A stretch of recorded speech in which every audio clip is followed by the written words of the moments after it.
and welcome to the Dragons Tea Party. I am so excited. In fact, I've been excited since about 6 o'clock this morning when I keep running to the window and saying, are they here yet? Are they here yet? So I'm really, really thrilled that you're joining me for the Dragons Tea Party. And come in, because I know that some of you, oh, hello James, hello, and hello Yasmin. Come in because I know lots of you have brought your dragons, and I have put some buckets of water by the door just in case. So my dragons have been on their best behaviour this morning because yesterday I did some baking and they managed to demolish quite a lot of my fairy cakes. So I told them to be on their best behaviour today, and I have got my oven glove and my water pistol and my little spade just in case, because you know what dragons are like. So do come in, make yourselves at home, grab a drink. I've got my tea, and I hope you've got your fruit juice or your tea, and welcome. I'm so excited. I'm so excited to have you here. Hello, thank you for joining me, Yasmin. Hello, and hello Amanda and Emily. It's lovely to see you. So we are here to celebrate the launch of the new book. It's called The Boy Who Dreamed of Dragons. Hi Karen, hello. Oh, and my dad's just turned up. Hello Dad, pour yourself a cup of tea. So yes, I'm so thrilled that you're going to join me for the launch of this book. I'm really, really excited about it, and it's been a long time in the making, so I'm thrilled that it's finally out in the world. So we are going to have lots of talk about dragons and books and delicious food. In case you don't know who I am and you've just stumbled in here by mistake, my name is Andy Shepherd and I have written this series of books. And my books are all about this little boy called Thomas. Now Thomas discovers a secret, and that secret is that not all dragons come from eggs. Some of them grow on trees, a very special tree called a dragon fruit tree.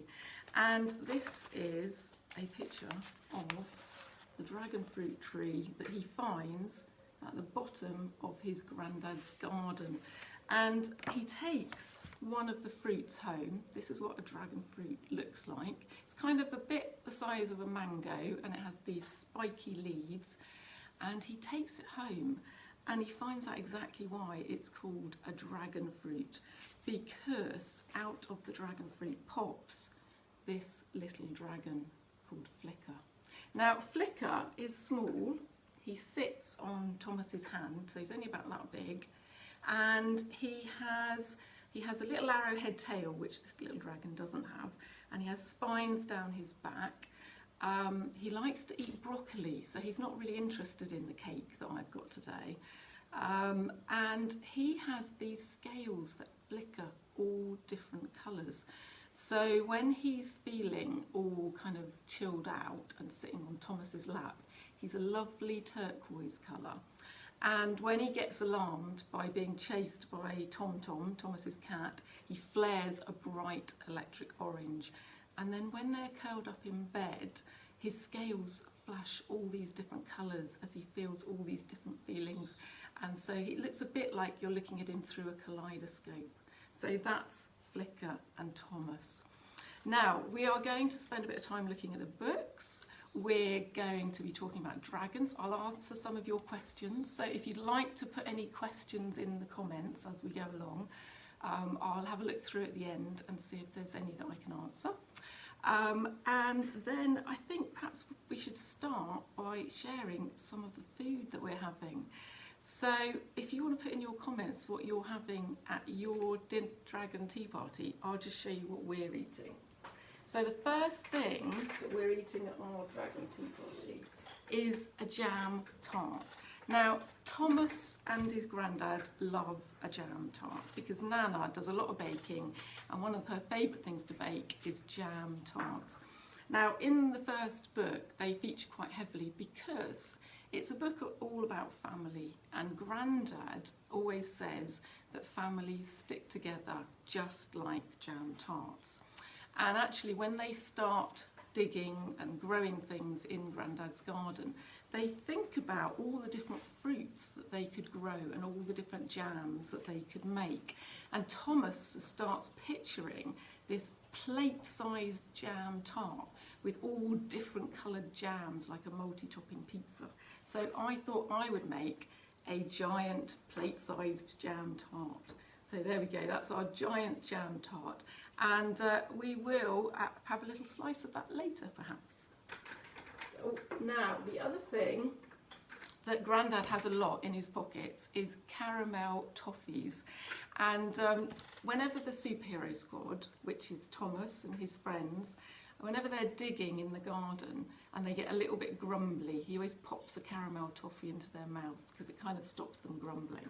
So we made some toffee, which seems to have turned into a kind of non-Newtonian fluid because as you can see, it's sort of morphed into a splodge. I have got one piece here that looks sort of separate on its own, but it's proper caramel toffee, and yeah, it will certainly glue you up if you're going to be grumbling about digging. So yeah, so this is some of Grandad's toffee. Now, the other thing that the superhero squad love is s'mores. And in the second book, this one here, they spend a lot of time in their dragon's den making different s'more recipes. And Thomas's, he says, my personal favourite was a ginger biscuit and chocolate wafer combo with jelly beans sandwiched into the centre of the marshmallow. So that's a pretty ingenious s'more. Now, I set my son a challenge of growing. It did actually grow your own s'more. It did get bigger and bigger as the time went on. So I'll hand over to him so he can tell you all about his s'more. Hello. I just thought no, it's not. But I just thought I'd bring I'd bring the dragon. You bring the dragon. Okay. So we've done a lot of making and baking this week. So Jonas had a challenge to make something out of toilet rolls for his class art project. So he has made this rather wonderful dragon, which I think is absolutely fabulous. Look at his beautiful eyes, and he wiggles and like this. I think it's absolutely fabulous. So thank you. And now for my s'more. And now for your s'more. Right. The overload. It is a chocolate hobnob with a layer of syrup, melted marshmallow, Maltesers embedded into the marshmallow, another chocolate hobnob, smothered with chocolate sauce, sprinkles, 3 12 bites and 2 more Maltesers either side. As you can see, Jonas is a very dab hand in the kitchen. Yeah. And now this is the kind of thing that when you're at a tea party, it's probably not a great idea to eat it in front of anybody else. It's the kind of thing you kind of need to go and sit in a corner under a blanket or something and eat it because it just goes everywhere. So yes, you can eat it is the answer to your question, but perhaps you can go. Okay. Thank you very much. So yeah, so tell me what would be in your s'more, if you could make your own s'more, what would you put on it and how extravagant would it be? Would it be as extravagant as the overload? So I've talked a little bit about what we're eating. Do tell me what you're eating. I'll keep an eye on the comments. Do you deliver those s'mores? I'm sorry, James. You'll have to come down for a cup of tea and he'll make you one specially. So we have had a few pictures of some dragon tea parties that have been happening, and they are fantastic. So we have this from Mr. Sharp's class, who've been making dragons out of food, which I just think are fabulous. So if you want to do that at your tea party, I think that's a great idea. We have Aidan here, who has also made a dragon out of some delicious looking food. He looks like he's having a great time with his dragon at his tea party. And North Clifton Primary had a socially distant tea party, and they even had flame that they could take their pictures with. And look at that delicious spread of food. So well done, North Clifton Primary. And just today, I've had these fabulous ones. This is Finn, Tilly and Jonah, and they are having their tea party. And look at their watermelon dragon. Isn't that absolutely fantastic? that's brilliant. And now we have Catherine with Rory sitting on her lap, and oh my goodness, I think she may even have more dragons than I have in my room with me at the moment. So yes, well done, you've brought a lot of dragons with you. So I hope you have lots of fun having your tea party, and yes, I do hope they behave themselves, because they don't have the best manners. So I will apologise if there's any tail swishing or cake smashing or tablecloth scorching, or, well, you know, any exploding dragon poo. As I say, I do have my oven gloves and water pistol here, just in case. Right, I'd like to tell you a little bit more about the books. So in the first story, Thomas meets Flicker, the little dragon that hatches from the fruit. And at the beginning, he decides to try and keep Flicker a secret, but it's not very easy keeping a dragon secret. So he soon finds that he needs the help of his friends, the superhero squad. But of course, if your friend told you that they were growing a dragon, I can bet that your response might be, well, I'd like to grow one too. So they all decide to grow dragons. And the illustrations in these books I absolutely love. They're by Sarah Ogilvie, and every time I get the illustrations I do a little jig of joy, because they are absolutely fabulous. So here are the superhero squad, and look at them all catching their dragons in Grandad's garden. There they are. Now in the second book, they've all got dragons, and they learn what it's like living with a dragon, because it's not all fun and games, you know, it can be a little bit tricky living with a dragon, especially when some of them are a lot more trouble than others. In this story, there is a supersized dragon, this one here, which causes rather a lot of trouble, and one of their classmates called Liam is also a little bit too nosy and causes a little bit of trouble in this book as well. Now in the third book, Thomas and his friends find out more about where the dragons come from and the hidden dragon city, and they also find out that Flicker has a very special power that he never knew about. So this one I really enjoyed writing, and in fact it ends up in one of my favourite places, which is the Botanic Garden in Cambridge. So I really enjoyed writing that. And then we come to my new book, which I'm so excited about. So when I started these books, I had no idea that it was going to turn into a 5-book series. But I'm so thrilled, because as I was writing the third book, I just had lots of unanswered questions, and it's been a real pleasure writing these 2 books and answering some of those questions. So thinking about where Arturo might have disappeared to, and I knew that I really wanted to spend some more time with Flicker being a bit bigger than he was in the other books. So Thomas starts growing some new friends in this story, and he grows this new little dragon here who's called Zing. He's a little bit more trouble than Flicker was, but he learns about what it's like having new friends and how that's not always easy to begin with. He also meets a new girl called Aura, and she comes barreling into the story and declares herself to be Queen of the Dragons, which, if you know Thomas, you know that doesn't go down terribly well. So it's a little bit tricky for Thomas, but I absolutely so enjoyed writing this story, and I can't help but love Aura. I'll just show you a picture. There she is, dressed in her dragon costume. Absolutely wonderful. And I want to give you another sneak peek of one of the illustrations that I love from this book, because Sarah just, every time she sends me the pictures, I am so excited. But there you go, there we are. This is the superhero squad. They're looking over at the island where the dragons stay now that they're big. So I really hope that you'll enjoy reading it. Let me just have a look through, oops, through the comments.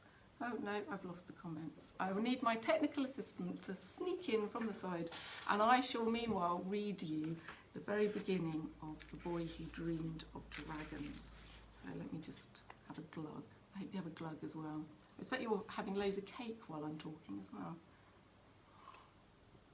Oh, Linda says we've got brownies, lemon cake, scones and lots of Lego dragons.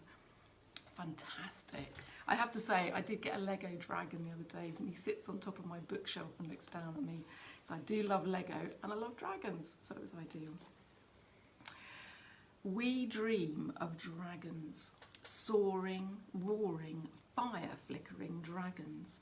While we're tucked tight in bed, they light up our sleep, sparking, glittering, aglow. But dreams are only the beginning of an even greater story, and if you carry on reading, you'll discover that there's a whole lot more stories still to be told. Because the truth is, our dragons don't just visit us in our dreams. You see, a few of us know a secret, and that secret is that some dragons grow on trees, a very special tree which grows at the bottom of my granddad's garden, in among the brambles and nettles. If I blurted this out to most people, right about now they'd roll their eyes and think I was joking, and that's good, because we don't want everyone knowing about this. In fact, it means we're doing our job, keeping the dragons safe and secret. But how about you? Do you think I'm pulling your leg? No, I think you've got that glint in your eye, like a dragon's fiery breath sparking across your sights. And you know what? That tells me you're the right person to hear this. So, are you ready? I gripped my knees tightly to Flicker's back and wrapped my arms around his neck. A flash of colour pulsed across his scales, lighting up my hands. Red, green, indigo and bright gold. It was like there was a rainbow shooting from my fingertips as the colour raced on towards his head. He twisted, one diamond eye catching mine, and then we dived. Yup, this was my life now, riding on the back of dragons. I kept my head low and hung on, the wind tugging at me, trying to pull me free, but there was no way I was letting go, even though I'd left my stomach doing somersaults up there somewhere. A roar came from behind me, and I saw the golden shape of Ted's dragon Sonny rocketing towards me as we levelled off.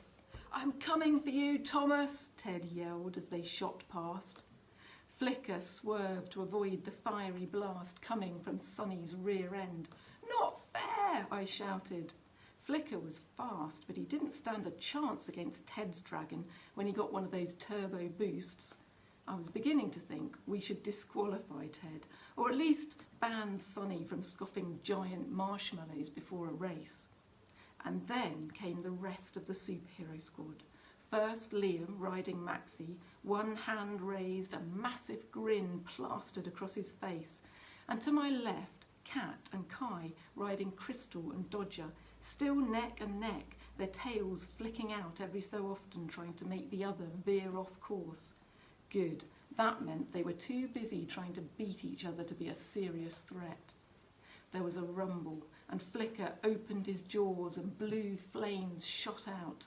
This race wasn't over, not by a long shot.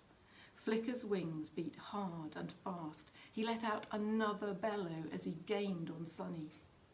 Back when Flicker was only small and hiccuping sparks, I used to dream of flying, wondering what it would feel like to ride on a dragon. And now I knew. Above the clouds, arcing through the sky like a shooting star, I hollered with him. Up here, everything was so bright and clear, with the colours of the sunset lighting our way. Just us, in this brilliant moment that might last forever. Everything else hidden below. So I hope you enjoyed the very beginning of The Boy Who Dreamed of Dragons. I really love this story, and I love Aura. I've loved writing about all the new little dragons that they grow. So I really hope that you'll give it a home and look after the dragons.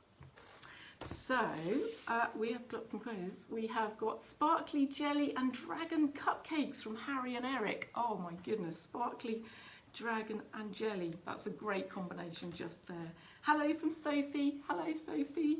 And hi from 2S. Hello, 2S. I'm so glad you could join us today. So, and 2B. Oh, and 2B. Sorry, that was 2B. I can't read. Oh, 2S and 2B. There we go. Hello, everybody, anyway.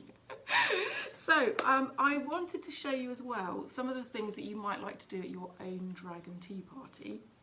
So, on my website, you can print out one of these fantastic dragon masks, which has been designed by the Cambridge art makers, and they designed it for Linton Book Festival, which unfortunately I was supposed to go to earlier this year and wasn't able to.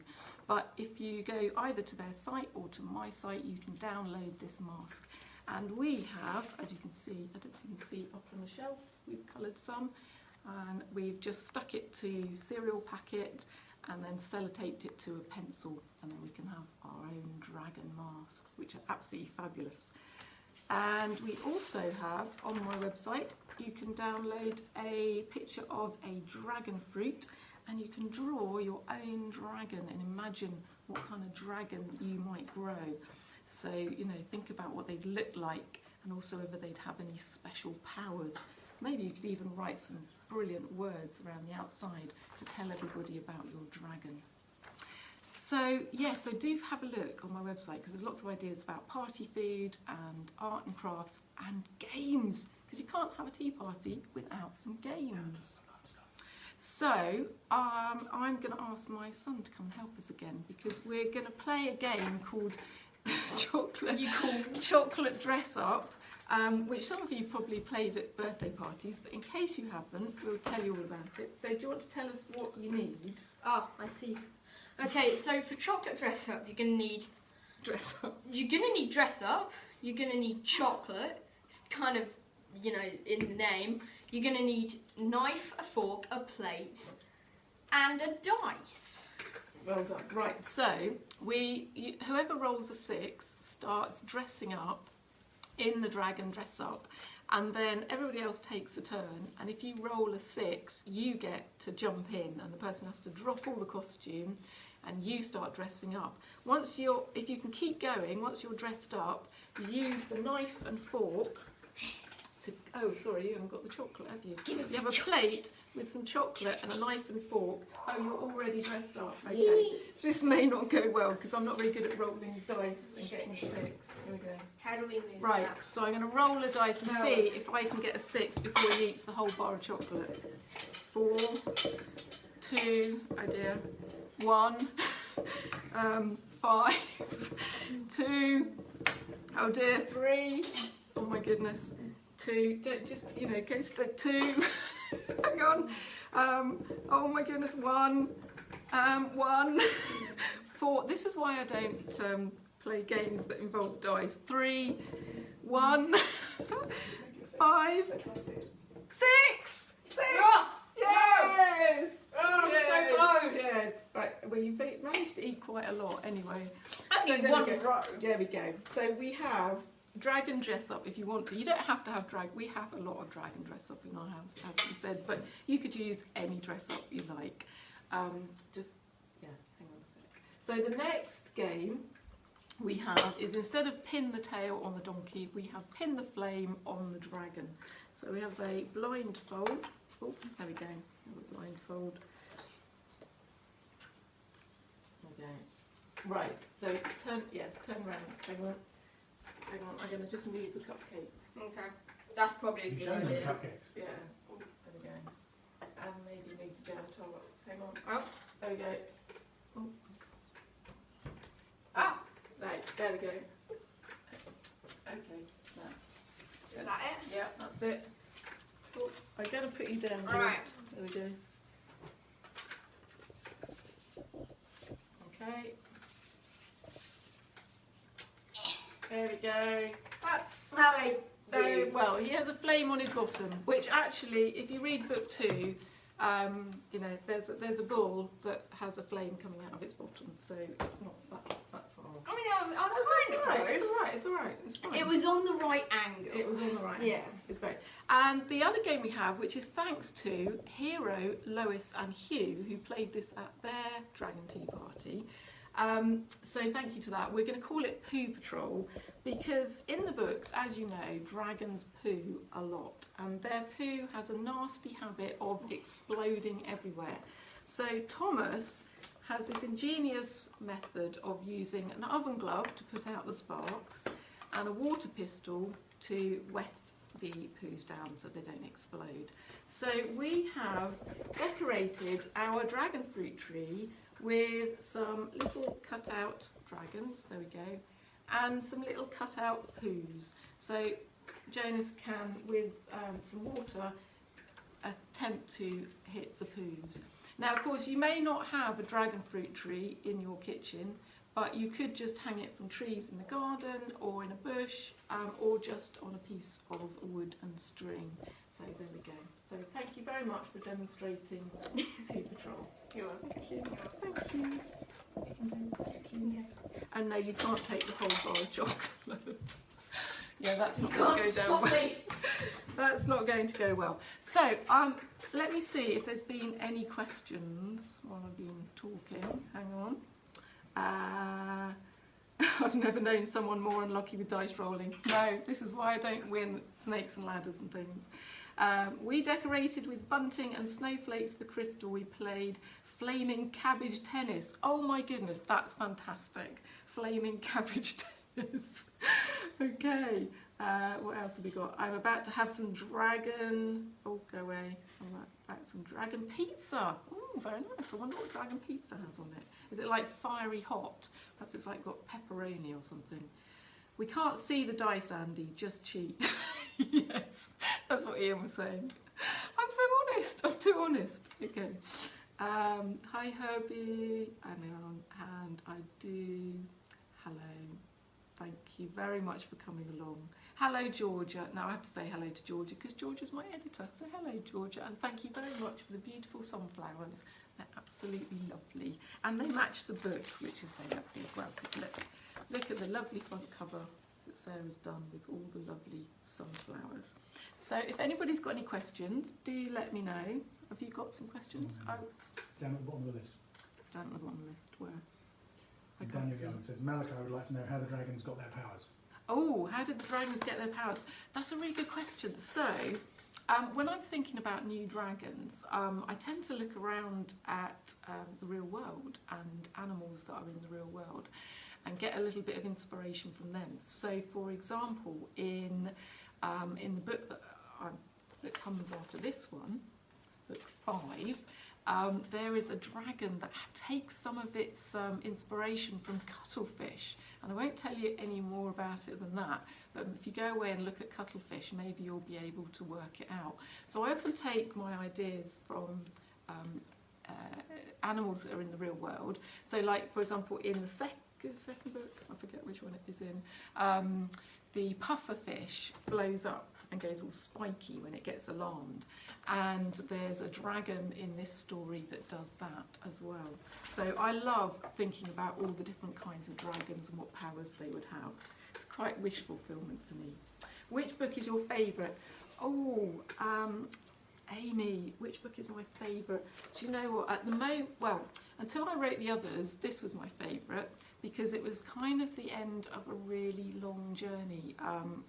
The first book started about 8 years ago when I first had the idea, and it went through so many different variations and changes. So to get to the end of book 3 and have these 3 dragon books was so special.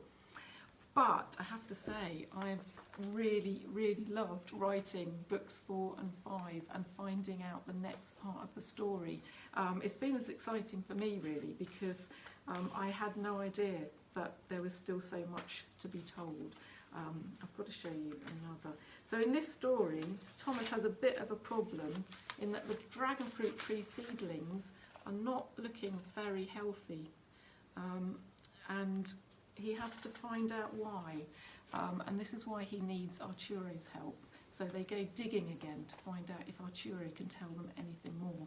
And in book 5, you'll find out the answer. It's a very delicious solution, I think. What else? We had s'mores for the first time when we camped in the back garden recently. I know, well, I didn't know what a s'more was until quite recently. And then my son was at Cub Camp and they made s'mores, and he came back and educated me. And now we do have them round the campfire. They're lovely. I'm having shortbread and crisps. Yum. I did see that Liam made some dragon biscuits, so I hope you're there, Liam, enjoying your dragon biscuits. They did look rather delicious. Will there be a book 5 from Sam? There will, and it's coming out next January. It's called The Boy Who Sang with Dragons, and I actually got the cover from Sarah yesterday, and it's so lovely. We were taking bets on what colour it would be, and actually we were right.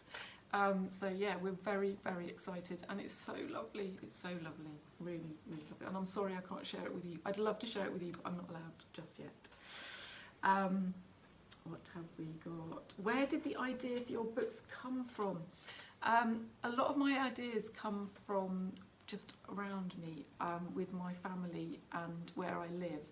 And this story really is very rooted in our family, because we always had a pet dragon who lived on our shed roof. And I think it came from sort of telling stories to my sons in the car when we were stuck in traffic jams.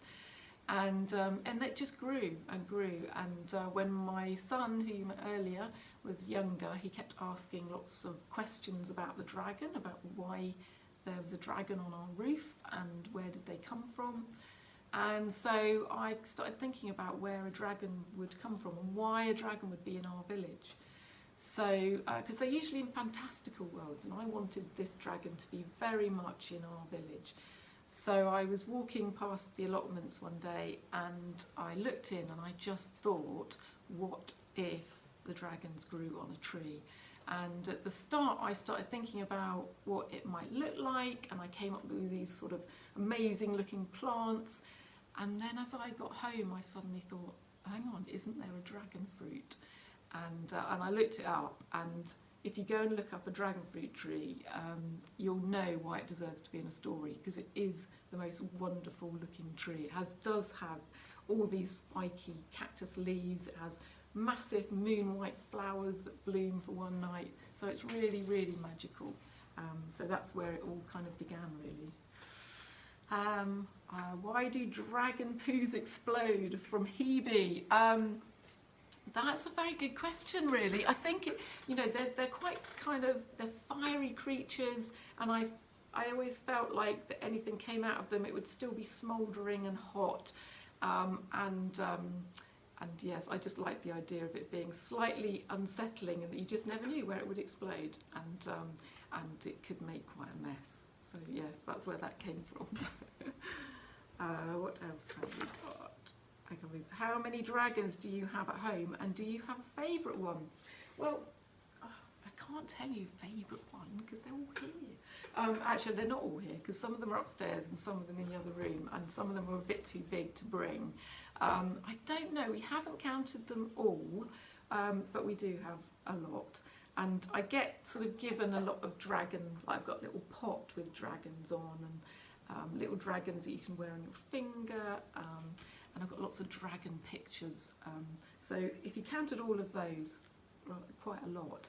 I think, if you don't tell the others, I think this is one of my favourites, because this was the first dragon really that I bought, and it was about the time that I started having this idea about our family dragon. So yeah, I think probably I've got a real soft spot for this little dragon here. What else have we got? Oh, I'm just looking. Let me say hello. I need to say hello and happy birthday to Eli if you're watching, because I know it's your actual birthday today, so I hope you're having a brilliant party and having a dragon party too. Oh, thank you very much for saying your daughter loves my dragon necklace. Yes, I do love it. Slightly scratchy, so it's a bit like having a real dragon clinging to you, because it's a little bit scratchy. Aston would like to know what happened to the cheese plant. Did Thomas's parents ever find out it was eaten? Oh, the cheese plant, did it? Oh, you know, Thomas has to do quite a lot of hiding of things. You know, like has to hide socks and comics, and he did have to hide the fact that the cheese plant sort of so yeah, he. I think Grandad possibly helped him with that one. He probably told his parents that Grandad had decided to put it in the garden, maybe, or in the greenhouse. It says, will there be a book 5? There will be a book 5. Yes.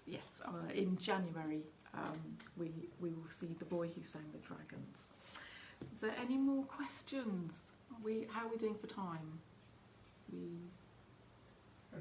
Good. Going for time? Yeah. Okay, any more? Thanks. He's very cute and just like Flicker. He is very like That's all the Flicker. questions I've seen. That's a good question. So I just want to say a few thank yous because, you know, books don't just arrive out of your head and then land like this. So I just want to say a huge thank you to Ian, Ben and Jonas, because really without them I just couldn't do what I do. They're always so supportive. They give me loads of ideas. I always nick their ideas. And they're just brilliant. Now these books have a lot of family running through them, and these are always real family affairs. We've got boys doing colouring in and making s'mores, and Ian doing the tech side. The dragon fruit tree was made by my lovely dad for my launch a couple of years ago, and we still have it here, not always in our kitchen, I have to say. And the dragon jam tarts are based on my mum's recipe, so it's just really, really lovely that it has such a kind of family. It's a big part of our family life, having these dragon books. I also want to say a massive thank you to Georgia and to Talia, who are my editors, because the books would not look the way they do and be the way they are without their amazing help. So thank you to you guys. And to Sarah for her brilliant illustrations. They really are a complete joy.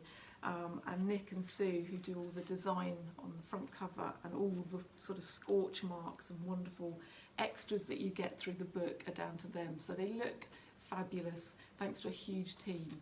Everybody at Piccadilly Press have been cheering on the dragons for the last couple of years, and I can't thank them enough, because without their help they wouldn't have got out into the world. And thank you too to Joe, my agent.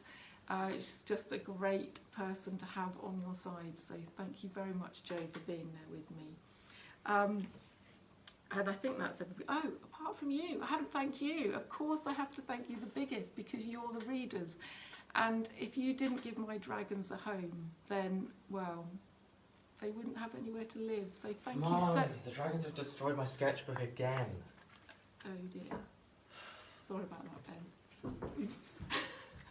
I did tell them not to go in your room. Sorry. Anyway, sorry, oh dear. He'll be fine, he'll be fine. Anyway, thank you so much for coming to my tea party today, for helping me celebrate the launch of The Boy Who Dreamed of Dragons, what's it called? Please look after yourselves and look after each other. Take care. And Ian's shouting at me, yes, if you want to buy the books, you can buy them from Waterstones and Hive.co.uk, or your local indie bookshops as well. So please do go and support your local indies, particularly in these times. So yes, do look after each other. Remember to keep your eyes open for the magic in the world, because it is out there. And never, never stop dreaming of dragons. Thanks so much for coming, and bye for now.